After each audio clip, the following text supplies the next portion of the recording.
Hello viewers, আসসালামু আলাইকুম। আশা করি সবাই অনেক ভালো আছেন। আজকের ভিডিওটি অন্যান্য ভিডিও থেকে একদমই আলাদা। আপনারা কি সেপ্টেম্বর মাসে সবজি চাষের কথা ভাবছেন? তাহলে বলবো পুরো ভিডিওটি দেখুন। আজকের ভিডিওতে দেখাবো সেপ্টেম্বর মাসে কি কি সবজি খুব সহজে চাষাবাদ করা যায়। অনেকে বলেন বেগুন গাছে এরকম সাদা মাছির উপদ্রব বেড়ে চলেছে, ফলে বেগুন গাছে বেগুন বড় হচ্ছে না কিংবা বেগুন গাছে বেগুনই আসছে না। তাহলে আজকের ভিডিওতে দেখানো এই পদ্ধতি ব্যবহার করুন, যাতে করে অল্প সময়ের মধ্যে এই উপাদানটি তৈরি করে গাছে দিলে গাছে কিন্তু বেশ ভালো প্রচুর বেগুন ধরবে, কোনো পোকামাকড় হবে না। এছাড়াও সবজি চাষের গুরুত্বপূর্ণ টিপস পেতে পুরো ভিডিওটি দেখুন। চলুন শুরু করি। শুরুতে আসছে বেগুন চাষ। আপনারা চাইলে সেপ্টেম্বর মাসের শুরুতেই বেগুন চাষ আরম্ভ করে দিতে পারেন।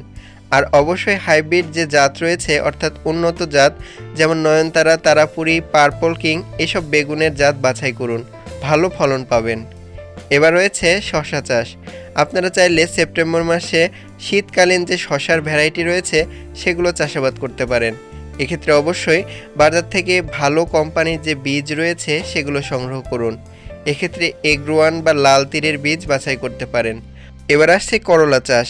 আপনারা সেপ্টেম্বর মাসের শুরুতেই করলা চাষ শুরু করে দিতে পারেন, অর্থাৎ জমি আলগা বা খালি রাখবেন না। এক্ষেত্রে অবশ্যই ভালো জাতের করলার বীজ বাছাই করবেন।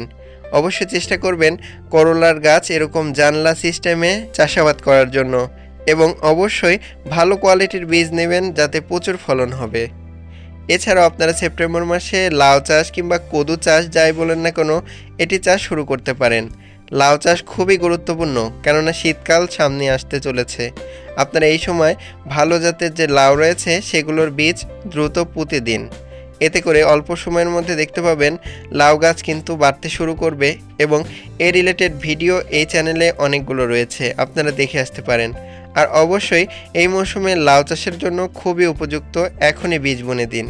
এছাড়াও লাউ গাছে যখন পোকামাকড়ের উপদ্রব হয়, অর্থাৎ লাউ কচি অবস্থায় পচে যায়, তখন আপনারা হাত পরাগায়ন করিয়ে ঠিক এভাবে বেঁধে দিতে পারেন। পলিথিন দিয়ে হালকা করে বেঁধে দেবেন, এতে করে দেখবেন ঠিক এরকম পচে যাওয়া সম্ভাবনা অনেকটাই কমে যাবে। আপনারা এই পদ্ধতি অবশ্যই ব্যবহার করবেন, এটি সিক্রেট। এছাড়াও সেপ্টেম্বর মাসে আপনারা চাইলে মরিচ চাষাবাদ শুরু করতে পারেন। এক্ষেত্রে ভালো কোয়ালিটির মরিচের চারা সংগ্রহ করবেন।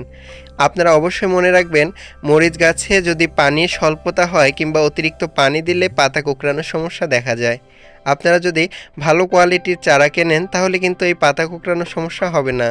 এছাড়া অবশ্যই নিয়মিত গাছের গোড়ায় পানি দিন। আপনারা চাইলে আগস্ট মাসে অবশ্যই মিষ্টি কুমড়া চাষাবাদ করতে পারেন। অবশ্যই হাইব্রিড যে মিষ্টি কুমড়া রয়েছে, বিশেষ করে শীতকালীন ভ্যারাইটির মিষ্টি কুমড়া চাষাবাদ করবেন।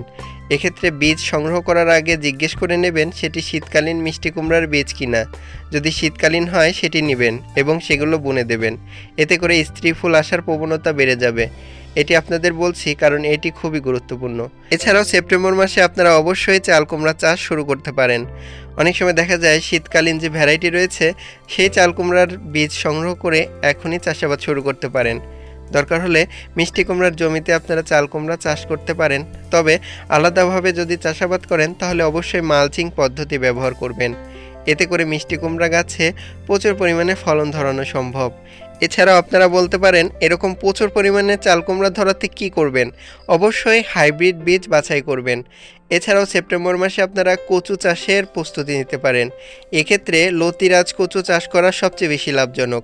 আপনাদের নিচু জমি থাকলে এখনই চাষাবাদের পরিকল্পনা করুন। অল্প পানি সেচ কিংবা অল্প পরিমাণ পরিচর্যায় কিন্তু প্রচুর পরিমাণে লতিও পাবেন, সেই সাথে কচুও পাবেন। এতে দুটা ক্ষেত্রে প্রচুর লাভবান হবেন। এছাড়াও নিয়মিত গাছের গোড়ার মাটি একটু উঁচু করে দেবেন, এতে করে কিন্তু লতিও বেশি হয়। এছাড়াও ইউরিয়া সার বা দু একটি সার দিলেও কোনো সমস্যা নেই। দেখবেন কম সারে বা কম যত্নে প্রচুর ফলন হচ্ছে, এটি চাষাবাদ করতে পারেন।